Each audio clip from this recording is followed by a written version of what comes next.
Hi, I'm Andrea Denier, a licensed marriage and family therapist, licensed for over 20 years. I work with tons and tons of couples, and today I am going to read and react to some Reddit stories about marriage. I've accepted I'm no longer attractive to my husband. All right, interesting. Let me preface this by saying I'm not asking for advice.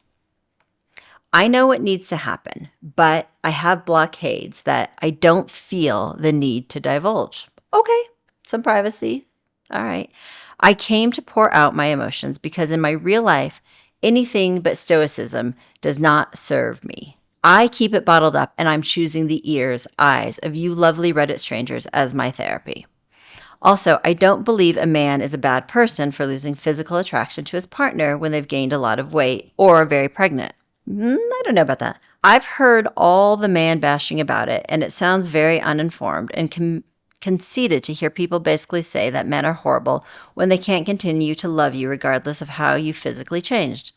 All humans are still animals, still subjected to natural sexual selection. I believe in that, some of that. To believe otherwise is, in my opinion, hopelessly uninformed. To begin the violence. I used to run 3 miles daily. Oh no, she's going to be harsh on herself. I can hear it. Whew, okay. I used to run 3 miles daily, at least 3 times a week during my lazier phases.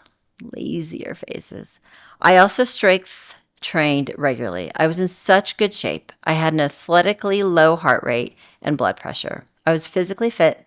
I felt so sexy. No, I wasn't cocky, but I did have a healthy self-confidence. I was happy.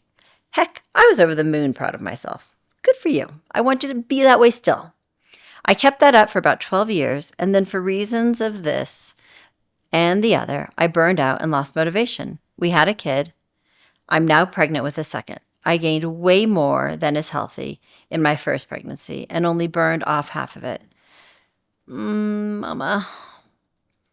So my second pregnancy started at a higher base weight, and I'm gaining even faster than last time. Oh, God, I know that pain. We change so much when we're pregnant. It's unbelievable. Okay. I cried myself to sleep countless nights during the first pregnancy when my husband rarely ever initiated sex despite my amped up libido. That's great that you had libido. So many don't.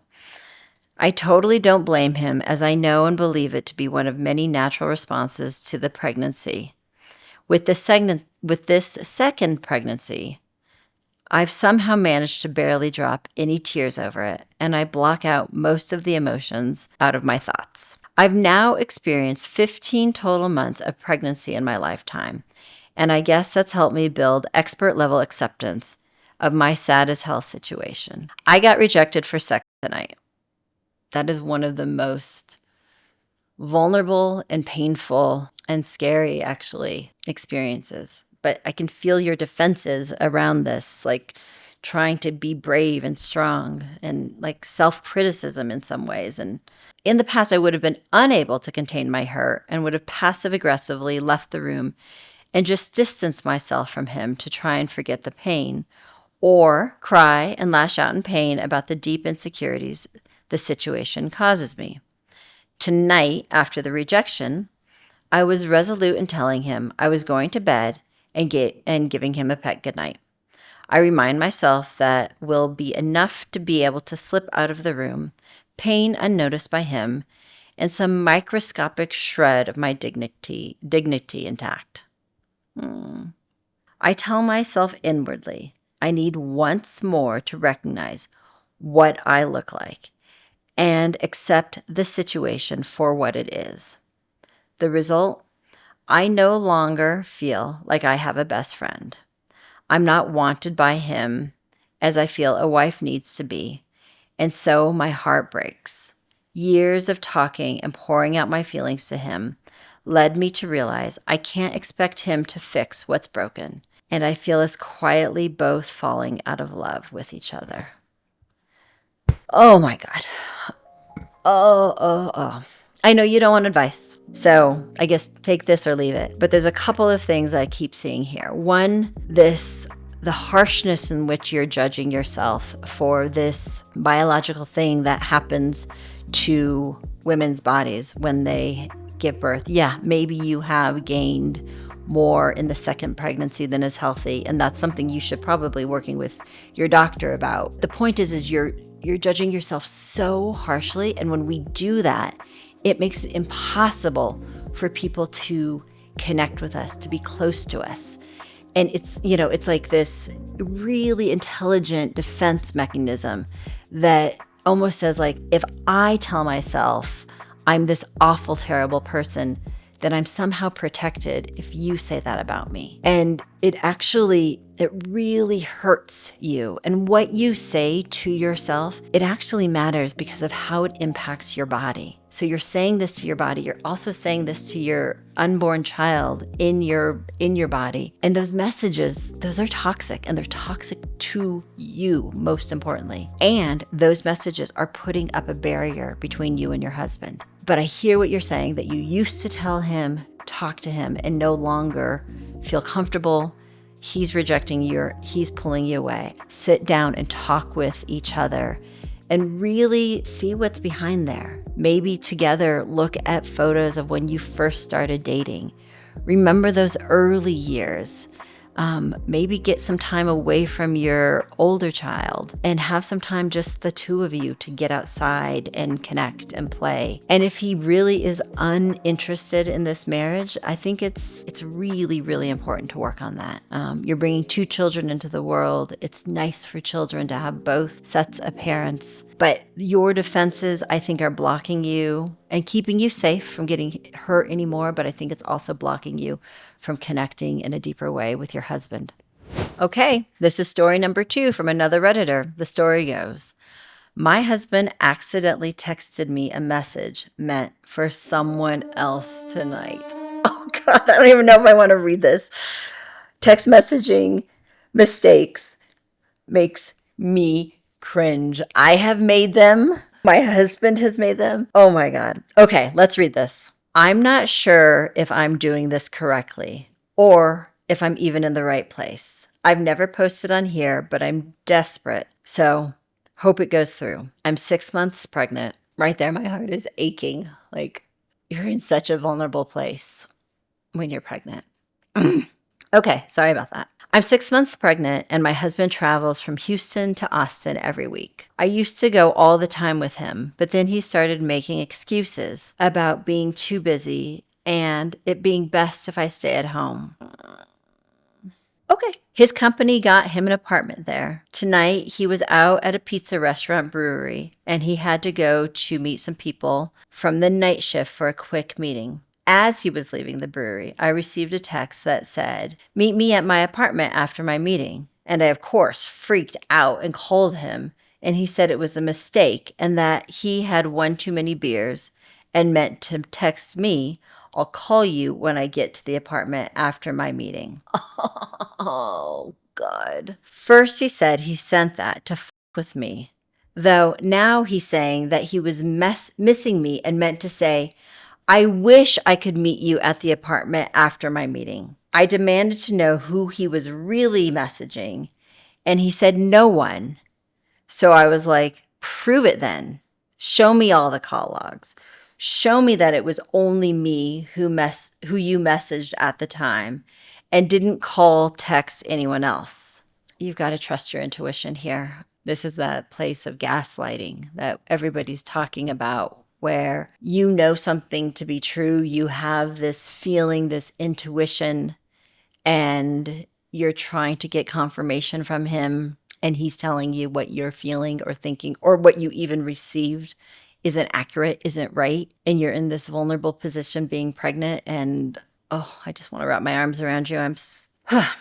We both have Verizon, but he is the account manager, so I don't have access. He is saying that it's not that easy and that Verizon won't even show anything. My question is, does Verizon give access to call logs and text logs when you log in to view your bill? I don't know about that. I feel like you used to see that. I don't feel like that happens anymore, though. If he were to show me, would I be able to see what number he texted and at what time? I don't think you can get that information. He keeps saying that he will figure something out, that he'll show me eventually. At first, he said that we're not going to do all that and that I should understand that it was just a mistake. I don't drive, but I'm tempted to take the bus to Austin just to confront him, since I know come tomorrow he's going to ignore me all day, and that's going to be torture.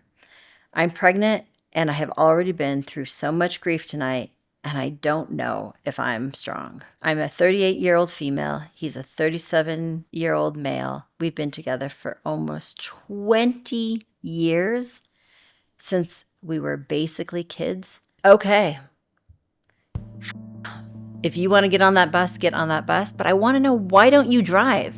You need to drive. This is important. This is a life skill, and you need to drive. I don't know whether it's anxiety or what it is, but you need to drive. You need to be able to drive from Houston to Austin. You need to be able to drive to the mall, to Target. You're having a baby. You need to drive. But that's not what you're talking about. But that is a thing. This enmeshment, this lifelong connection is you're limiting yourself, and you are knowing something happened. He's going to delete the texts if he sent this to anyone else. If he's smart, I hope he did. And I think it's this place of sitting down and going to see a therapist and talking about it, because your trust has been shaken. And whether he's lying or not, I want to give him the benefit of the doubt, but my intuition is saying something else is going on. And I'm not saying that should mean you should get divorced at all, but I think you could say if something else is going on, that stops now, immediately. No more. I don't want to know about it, but it ends today. Period. Finished. And then you go about rebuilding your trust. And he has to own up to the ways he's hurt you and messed up. And you guys got together when you were so young that you're needing to grow emotionally, and both of you are needing to mature. And you're going to do that best if you get some support and meet with a therapist and start growing. This could be a real opportunity for the two of you to come together in a new way. But dang it, it's going to be hard. I'm so sorry that happened. On to the third story. This one comes from another Redditor, and it goes like this. Title, I fell in love with my husband all over again. Oh, I love this. I love this already. Spouse appreciation. Oh, as I write this with tears, I'm so pleased to say I fell in love with my husband all over again. For context, my husband and I have had somewhat of a rocky but overall healthy marriage, as we are learning how to effectively communicate and explore our love languages. I love that. Do you all know their love languages? Gifts, words of appreciation, physical touch, quality time, and acts of service. We each had insecurities coming into marriage that we have been diligently, all caps, working through to be better partners. Yes! I love that you're working. Last night, my husband had me look at something on his phone. We went to his Safari, and he had a page pulled up that said, ways to show my wife how much I love her. He was a little embarrassed, and it was so precious to me. In that moment, I felt my heart race like I was a teenager all over again. That is amazing. It's so possible to remember those early days. We held each other tight until we fell asleep, and something inside of me has reignited. It's not that I didn't love him before, but all the emotions came flooding back in. It was the innocence of that search, right? Like that he was actually looking for ways to show you how much he loves you. And even his slight embarrassment, that made it so special to me. He doesn't know this, and I should probably tell him in some way, but this caused me to fall in love with him all over again. Oh my God. This is amazing. I think you are such an inspiration. The story is so inspiring. I love that you found that place of melting the ice in your heart that so many people get built up in their hearts, in their marriages over years. And he melted that ice by actually wanting to figure out ways that he could show you how much he loves you. I feel touched by this story. I really love when we show appreciation and recognize it. And I definitely think you should tell him that you feel like a teenager again. I hope you guys are having tons of sex. Enjoy. I love ending on a positive note. Relationships are definitely very tricky. There's a lot we can learn. I have a free newsletter that talks all about the differences and complexities of relationships. Sign up in the link below. And if you want more of this content, subscribe to my YouTube channel.